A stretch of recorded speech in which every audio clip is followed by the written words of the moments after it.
Archives of Prasar Bharati presents the timeless treasure of golden era. Sanskrit और संस्कृति एक दूसरे के पर्याय अनायास नहीं बने। हिंदुस्तान के सोचने समझने के तरीके में यह बात सबसे ऊपर रही है कि वाणी परिशुद्ध हो। वाणी की परिशुद्धि भीतर से भी हो, केवल बाहर से नहीं। भीतर से परिशुद्धि बिना सच्चाई के साथ जुड़े नहीं आती, बिना मन को एक लक्ष्य के लिए ठीक तरह से साधे नहीं आती। भाषा के लिए संस्कृत नाम पाणिनि के बाद प्रयोग में आया। सबसे पहले वाल्मीकि में संस्कृत शब्द भाषा के विशेषण के रूप में प्रयुक्त मिलता है, परंतु वहाँ भी किसी भाषा विशेष से स्पष्ट तात्पर्य प्रमाणित नहीं होता। ऋग्वेद में ही परिशुद्ध वाक् का महत्व प्रतिष्ठापित हो गया था। उसका एक मंत्र बार बार उद्धृत होता है हमारे भाषा चिंतन में।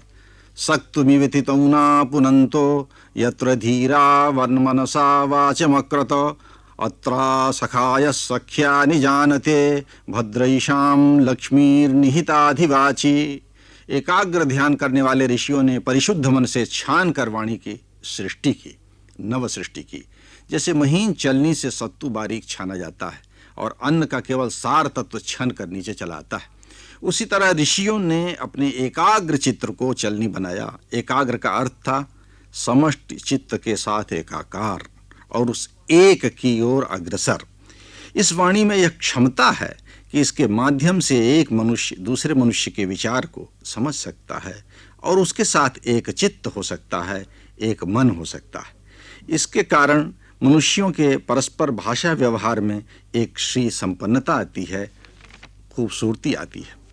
वैदिक संस्कृति का मुख्य आधार मंत्र है।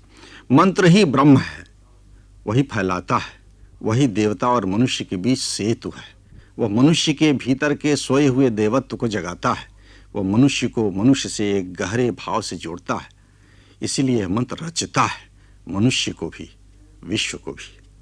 वाक्सूक्त में वाणी के मुख से ही कहलाया गया है, अहमेव वातैव प्रवाम्यारभमाणा भुवनानि विश्वा परो दिवा परयेना पृथिव्ये तावती महिना संबभूव।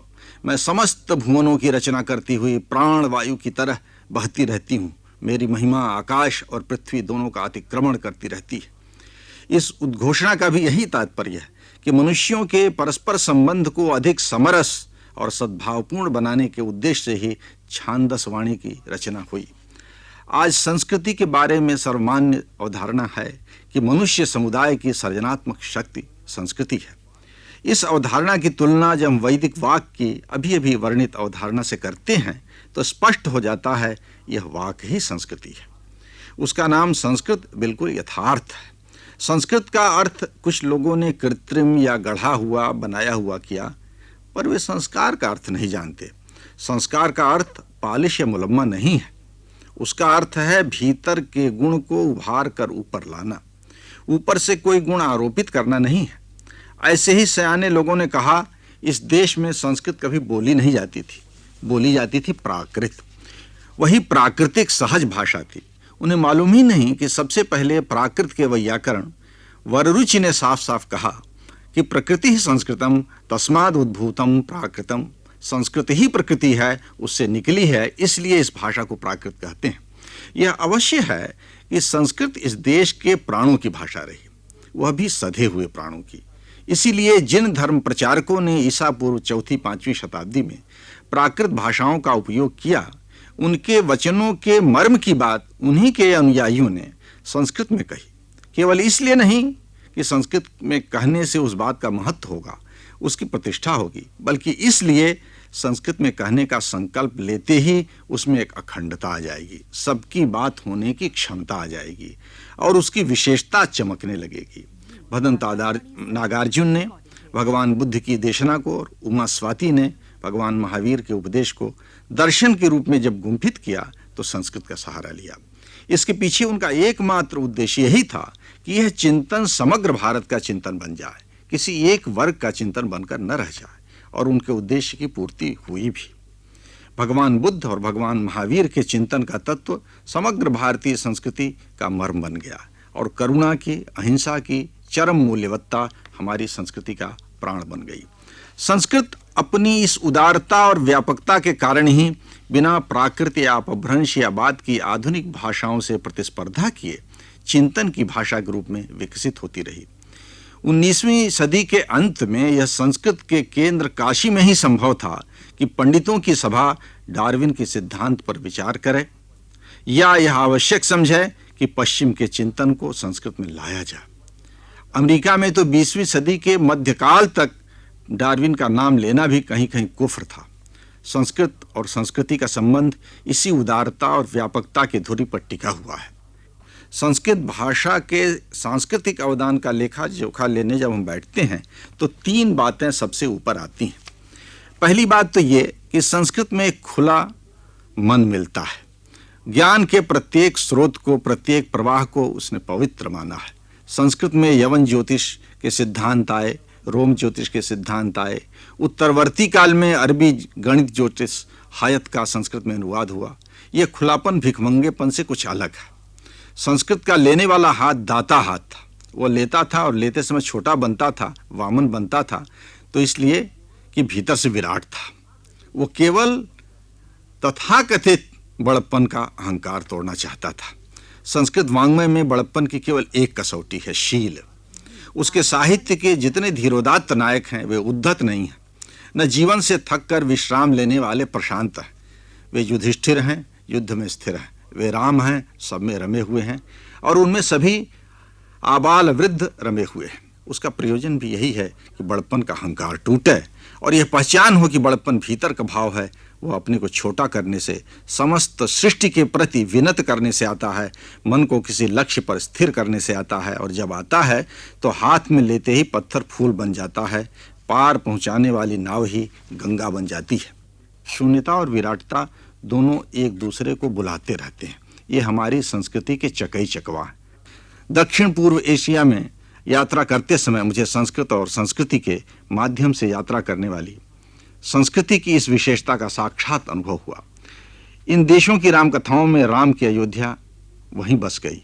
उनका वनवास भी उन्हीं के जंगलों में हुआ। वहां राम पहुंचे जो अपनी राजधानी अयोध्या को भूल कर खो कर पहुंचे। दूसरे शब्दों में, हमने सांस्कृतिक उपनिवेश नहीं बनाए। यह तो उपनिवेशवादी राजनीति के शिकार होने का शोचनीय परिणाम था कि हमने यवद्वीप, सुमात्रा, चंपा, आधुनिक वियतनाम और कंबोज को भारत की संस्कृति की विजय यात्रा के रूप में देखा। वस्तुतः ऐसा कोई संकल्प था ही नहीं। इन देशों के किसी भी शिलालेख में या किसी भी प्राचीन ग्रंथ या शिल्प में यह संकेत नहीं मिलता कि ये देश भारत के किसी राजवंश के अधीन थे, या इन देशों की धार्मिक व्यवस्था का संचालन, किसी भी प्रकार की व्यवस्था का संचालन भारत में स्थित किसी व्यक्ति या संस्था द्वारा होता था। भारतीय मूल के लोग वहाँ गए, वहीं के होकर रह गए, उनमें मिल गए। उन्होंने उनके भाव का विस्तार किया, उन्हीं के तौर तरीकों से, उन्हीं की प्रतिभा से। बोरोबुदुर और प्राम्बनम की स्थापत्य रचना हिंद एशिया में और अंकोरवाट की स्थापत्य रचना कंबोजिया में वहीं की देशी प्रतिभा की देन है। भारत में तो वैसी कोई भी रचना नहीं है। हाँ, भाव के स्तर पर एक साझेदारी है, और वो साझेदारी ही हमारी संस्कृति की मुख्य पहचान है। मैं नहीं हम, यह भाव है तो समझना चाहिए कि संस्कृत भाषा का कहीं संस्कार हमारे भीतर है, संस्कृति का संस्कार कहीं भीतर है। वह नहीं है तो बस एक विडंबना मात्र है। संस्कृत के शास्त्रकार, हमारी संस्कृति के व्याख्याता कभी नहीं कहते कि यह मेरी बात है। वे यही कहते रहते हैं यह पहले कहा जा चुका है। इस प्रकार की उद्घोषणा का गलत अर्थ यह लगा लिया जाता है कि संस्कृत और भारतीय संस्कृति रूढ़वादी है, अपरिवर्तनशील है। लोग ये भूल जाते हैं कि सूत्र की भूमिका मणियों के भीतर बैठने तक सीमित नहीं रहती, उसके आर पार निकलने तक भी नहीं। वह मणियों को निरंतर एक माला के रूप में गूंथता रहता है, और हर एक नई मणि को गूंथने के बाद एक नई माला रचता जाता है। हाँ, वह स्वयं नहीं टूटता। मौलिकता का अर्थ मूल को छोड़ना नहीं है, उसका अर्थ मूल का विस्तार है, निरंतर विस्तार है। मूल का अतिक्रमण है, निरंतर अतिक्रमण है। उसका अर्थ विच्छिन्नता नहीं है, निरंतरता है।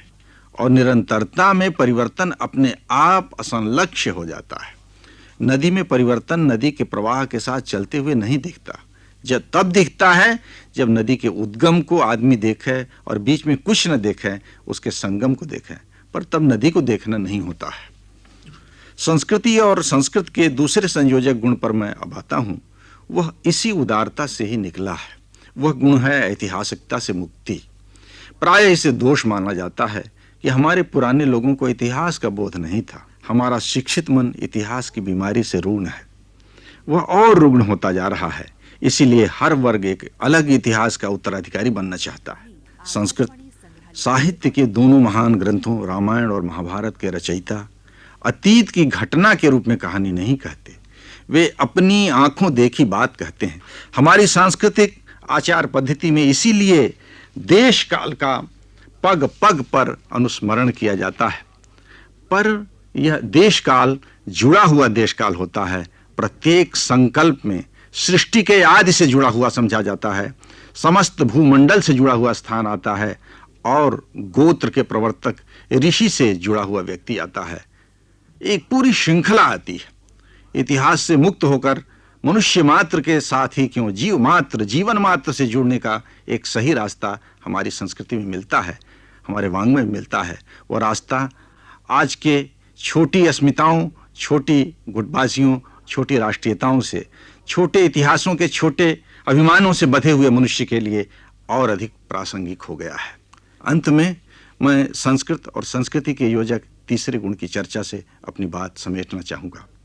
यह तीसरा गुण है पर को आत्म मानना, परमात्मा और आत्मा को एक मानना। दूसरे शब्दों में अपने भीतर के आत्मभाव को पूरी तरह निकालकर नैरात्म्य साधना, कैवल्य प्राप्त करना।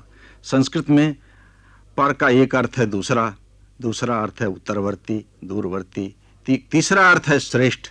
हमारी संस्कृति निरंतर इस पर को साधती रहती है। कोई दूसरा कैसे रहने पाएगा, कोई दूर कैसे रह सकेगा, और कोई हमारे बाद क्यों होगा। हम अपने पुत्र पौत्र प्रपौत्र सबको संतान के रूप में, अपने ही पूर्णतर विस्तार के रूप में देखते हैं, अपने से अलग नहीं, अपने से श्रेष्ठतर, अपने ही विकास के रूप में देखते हैं। वसुधैव कुटुंबकम को जिस तरह हमने एक खोखला नारा बना रखा है, वैसा भाव नहीं, बल्कि वह भाव जो संपूर्ण जीवन में परार्थ साधन करते हुए भी यह जब अनुभव करे, यह तो अहंकार की ही साधना हुई। तिल तिल उसे गलाने के लिए हिमालय की ओर प्रस्थान कर दे। स्वर्गारोहण और कुछ नहीं, शरीर के अहंकार को गलाकर इसे भाव शरीर बनाना है। रोम रोम को, रक्त की बिंदु बिंदु को भाव बनाना है। इसके लिए अकेला हो जाना पड़े, सारी पृथ्वी से अकेला हो जाना पड़े, तो संकल्प के लिए तैयार रहना चाहिए। आत्मार्थे पृथ्वीम त्यजेत। वसुधैव कुटुंबकम की वास्तविक सिद्धि राम, युधिष्ठिर, श्री कृष्ण और बुद्ध के विराट अकेलेपन से होती है, क्योंकि जिस समय वे अकेले होते हैं उस समय अपने प्राणों को चीर रहे होते हैं। कोई ममता नहीं, कोई अहंता नहीं। पूर्णतर होने के लिए एक खालीपन जरूरी है। एक राम, एक युधिष्ठिर, एक कृष्ण, एक बुद्ध से कुछ नहीं होता, कुछ नहीं होगा। संस्कृत साहित्य के इस पक्ष को कम समझा गया है या गलत समझा गया है। समझा गया है कि वह सुखवादी है, आनंदवादी है, पर वास्तविकता यही है कि प्रत्येक संसिद्धि के बाद रीतापन अनुभव करना, क्योंकि वह संसिद्धि सबकी नहीं। यह करुण बोध कि मेरी बात कोई नहीं सुनता, न च कश्चित् शृणोति माम, चिल्ला रहा हूं बांह उठा उठाकर, संस्कृत साहित्य और दर्शन और भारतीय संस्कृति का चरम बोध है।